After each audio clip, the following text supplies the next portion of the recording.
You weren't always like this. There was a time when your eyes lit up with something real, a fire, a defiance. Not the man you pretend to be now, but the one who spoke with silence, moved with purpose, and didn't flinch in the mirror.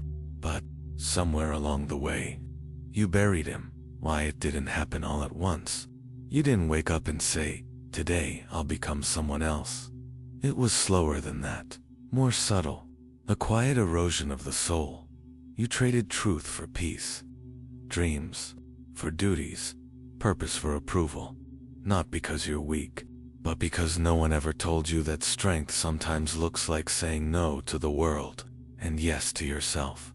So now you wear a mask, polished, presentable, acceptable. You smile when you should speak. You nod when your chest screams no.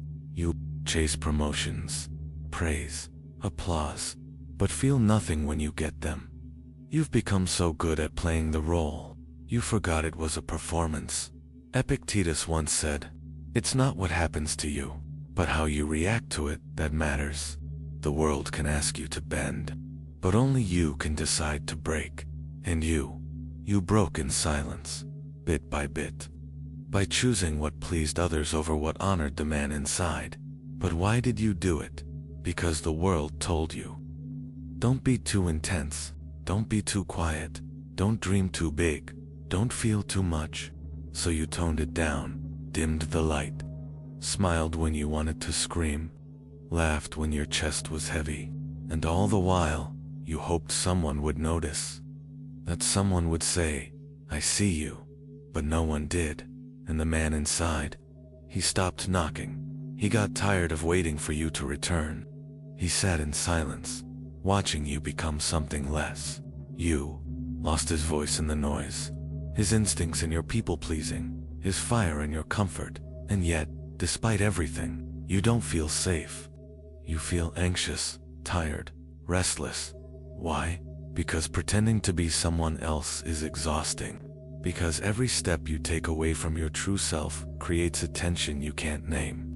You keep running, but you don't know where to. You just know it's not here. But let me ask you something. What if strength isn't holding everything together? What if it's letting fall what no longer belongs? What if real courage is admitting, "I want more, I want truth, I want myself back"?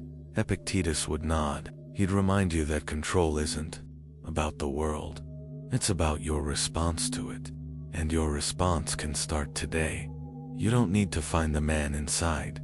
He's not lost. He's waiting. Waiting for you to stop pretending. To stop living by default. To stop mistaking survival for living. He wants you to make space again. To sit in silence without fear. To speak honestly even if your voice shakes. Because that's the man you were, and the one you still are. So let this be your quiet rebellion. Wake up and ask, what do I want? Really, not what your parents wanted, not what society wants, not what looks good on a screen, but what your soul whispers when no one else is listening. And then, have the courage to follow that voice, even if it leads you somewhere unfamiliar. Even if it costs you comfort. Especially if it costs you comfort. You buried the man inside, not because you were weak, but because you thought it was necessary to survive. Now you know better. Now you remember. You don't need to become someone else to be loved.